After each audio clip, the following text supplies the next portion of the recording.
पता नहीं दोस्तों, चेन्नई को घर के बाहर जाते ही क्या हो जाता है। शायद मन नहीं लगता होगा या फिर होम सिकनेस हो जाती होगी, क्योंकि घर के बाहर अब तक 4 मैचेस खेली है, जिसमें से 3 मैच हारी है, 1 मैच जीती है। या फिर वो कहते हैं ना कि आप चाहे दुनिया में कहीं भी चले जाओ, लेकिन जो घर की वाइब होती है ना, उसका कंपैरिजन आप किसी से नहीं कर सकते। और इसी घर वाली वाइब का तो फायदा लखनऊ ने उठाया, क्योंकि मैच लखनऊ में था, तो लखनऊ वालों ने भी कह दिया कि आ जाओ, देख लेंगे, हमारे घर में मैच है, अब हरा के दिखाओ। और हुआ भी यही, चेन्नई मैच हार गई तो उधर लखनऊ बाजी मार गई।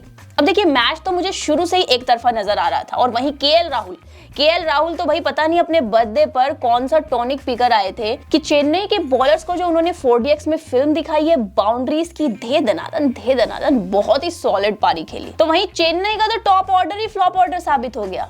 लेकिन जहां सब उम्मीद छोड़ देते हैं, वहां माही उम्मीद की किरण बनकर आते हैं। और तभी तो कहते हैं उन्हें थाला फॉर अ रीजन। मतलब बहुत ही ताबड़तोड़ बल्लेबाजी, रन्स बनाने में तो कोई कंजूसी नहीं करी, दर्शकों का मनोरंजन अलग से किया। तो देखिए, काम करते हैं, इस मैटर को शुरू से शुरू करते हैं, क्योंकि जहां मैटर बड़े होते हैं वहां थाला खड़े होते हैं। लेकिन यही तो दिक्कत थी, क्योंकि थाला के साथ साथ यहाँ केएल राहुल और क्विंटन डी कॉक दीवार बनकर उनके सामने खड़े हो गए थे। तो लखनऊ ने टॉस जीतकर गेंदबाजी करने का फैसला किया था। और ये मैच हुआ था लखनऊ के अकाना स्टेडियम में। स्टेडियम की अगर आप हालत देखते तो भाई सिर्फ येलो, हर जगह पीला पीला।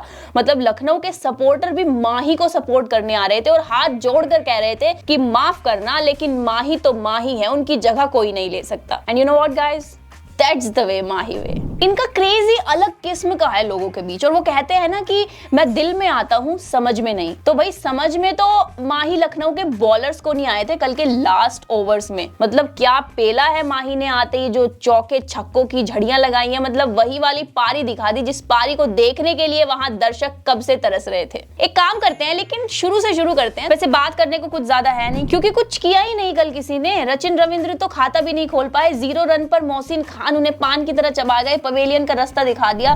जिसके बाद ऋतुराज गायकवाड़ आए, कैप्टन साहब भी ज्यादा कुछ कर नहीं पाए, 17 रन बनाकर वो भी चलते बने। हालांकि जहां रहाणे थोड़ा सा खेलने की कोशिश कर रहे थे तो 36 रनों पर उनकी भी पारी समाप्त कर दी। मतलब कल लखनऊ के बॉलर्स अलग ही फॉर्म में थे। तो जहां एक तरफ जडेजा थोड़ा सा रन बटोरने की कोशिश कर रहे थे, थोड़ा पारी को संभाल रहे थे, तो वहीं दुबे को स्टोइनिस ले डूबे। 3 रनों पर उन्हें भी पवेलियन भेज दिया। और इस तरह से 90 रनों पर 5 विकेट चेन्नई अपने गवा चुकी थी। लेकिन जिसके बाद मोइन अली आए और जडेजा और मोइन अली ने मिलकर थोड़ा पारी संभाली, रन्स बटोरे। मोइन अली ने छक्कों की हैट्रिक भी लगाई। लेकिन 30 रनों की पारी पर बिश्नोई ने मोइन अली को भी पवेलियन का रास्ता दिखा दिया। तो इस तरह से 141 रनों के अंदर चेन्नई अपने 6 विकेट्स गवा चुकी थी। और यही वो मोमेंट था जिसका दर्शकों को कब से इंतजार था। माही का मैदान में उतरने का वक्त आ गया था। मतलब स्टेडियम का जो शोर था ना, वो चिल्ला चिल्ला कर बोल रहा था कि माही ही है सबके दिलों की चोर। 42 साल के माही 22 साल के लड़के की तरह जिस जोश से बल्ला घुमाते हैं, मतलब अगर आप गेंद देखेंगे ना तो गेंद आपको सिर्फ और सिर्फ बाउंड्री के बाहर ही नजर आएगी। मतलब 9 गेंदों में 28 रन की रॉकेट वाली पारी खेली 314 के स्ट्राइक रेट से। अब देखिए, ये कमाल तो सिर्फ माही कर सकते हैं और इसीलिए माही को दुनिया में पूजते हैं लोग, इतने दीवाने हैं उनके। देखिए, कोई तो रीजन है और यही वो रीजन है। चाहे कुछ भी हो जाए, लेकिन वो खड़े होते हैं, वो अपनी टीम के लिए हमेशा खड़े होते हैं, हर तरीके से खड़े होते हैं। और यहाँ भी उन्होंने प्रूव करके दिखाया है। तो माही की बदौलत चेन्नई 176 का स्कोर खड़ा कर पाई और अब लखनऊ को जीतने के लिए 177 रन चाहिए थे 20 ओवर में। तो दोस्तों, लखनऊ की तरफ से शुरुआत करने आए केएल राहुल और क्विंटन डी कॉक। और ये शुरुआत ऐसी शुरू हुई कि मजाल रुकने का नाम लिया वो दोनों प्लेयर्स ने। ना विकेट गिरने दिया, ना रन्स बनने में कोई कटौती आई। दोनों ने अपनी हाफ सेंचुरी भी जड़ी, जिसके साथ ही हमें एक और 100+ रनों की ताबड़तोड़ पार्टनरशिप भी देखने को मिली। लेकिन 134 रन की साझेदारी, दमदार साझेदारी के बाद चेन्नई को लगा अपना पहला विकेट हाथ, वो भी क्विंटन डी कॉक के रूप में। लेकिन क्विंटन डी कॉक ने 54 रन की विनिंग पारी खेली अपनी टीम के लिए, इसमें कोई शक नहीं है। जिसके बाद निकोलस आए। निकोलस को हम कैसे बोल सकते हैं, वो भी तगड़े बैट्समैन है।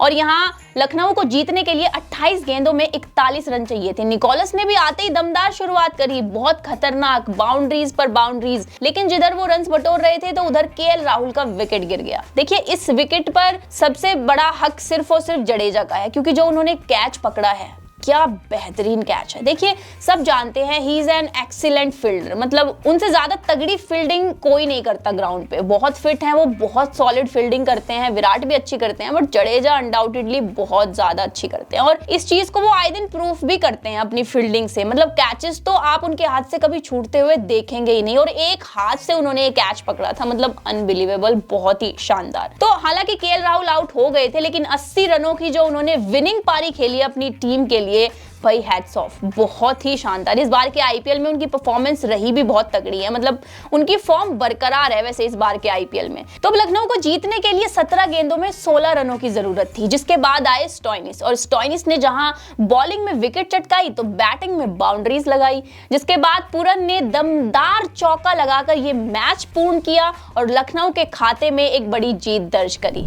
दोस्तों इस जीत के साथ ही लखनऊ पॉइंट्स टेबल में 5वें नंबर पर है, तो चेन्नई तीसरे नंबर पर बरकरार है। हालांकि दोनों ही टीम 7-7 मैच खेली है, 4-4 जीती है और 3-3 हारी है, लेकिन थोड़ा सा रन रेट का डिफरेंस है जिसकी वजह से चेन्नई ऊपर है और लखनऊ थोड़ा सा नीचे है। चलिए अब बात कर लेते हैं थोड़ी सी आज के मैच को लेकर, आज के महामुकाबले को लेकर जो होने वाला है दिल्ली और सनराइजर्स हैदराबाद के बीच। दोस्तों सनराइजर्स हैदराबाद जो राइज ही करते आ रही है, तो दिल्ली भी कुछ कम नहीं है, लास्ट ही मैच जीत कर आ रही है। गुजरात को जो उन्होंने धूल चटाई थी, 89 पर टीम को ऑल आउट किया था, तो हैदराबाद भी पीछे नहीं है भाई, आरसीबी को पटकनी देकर आ रही है। लेकिन अब आप सोचेंगे कि आरसीबी को तो कौन नहीं हरा देता, सब हरा देते हैं उसे, तो उसकी किस्मत ही खराब है। खैर अगर मैं पिच की बात करूं तो देखिए दिल्ली के कोटा के कोटवानी में ये मैच होने वाला है और पिच काफी सपाट है, वहां की ग्राउंड भी छोटा है, तो बल्लेबाजों को तगड़े हिट लगाने के खूब मौके मिलेंगे। तो चलिए अब थोड़ा सा बैटिंग ऑर्डर के बारे में बात कर लेते हैं। दिल्ली के बैटिंग ऑर्डर की बात करूं तो उनके पास तगड़े तगड़े बैट्समैन है भाई,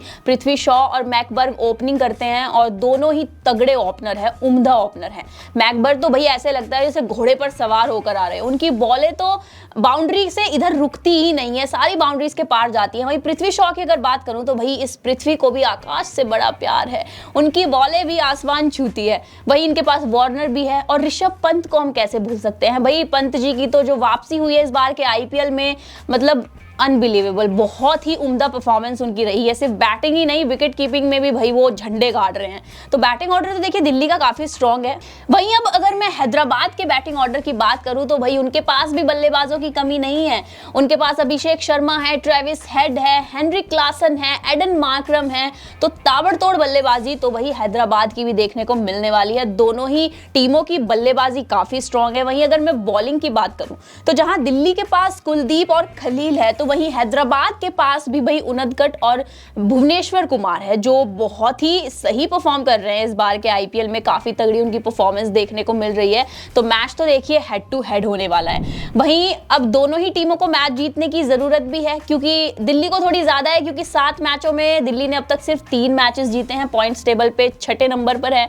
तो हैदराबाद 7 मैचों में 4 मैचेस जीत चुकी है और पॉइंट्स टेबल पर 4थे नंबर पर है। अगर हैदराबाद को पॉइंट्स टेबल पर 4थे नंबर पर बने रहना है तो ये मैच जीतना जरूरी है, जिसके बाद वो 3rd नंबर पर भी आ सकती है। वहीं अगर दिल्ली मैच जीत जाती है तो दिल्ली ऊपर चली जाएगी और हैदराबाद कहीं ना कहीं नीचे आ जाएगी।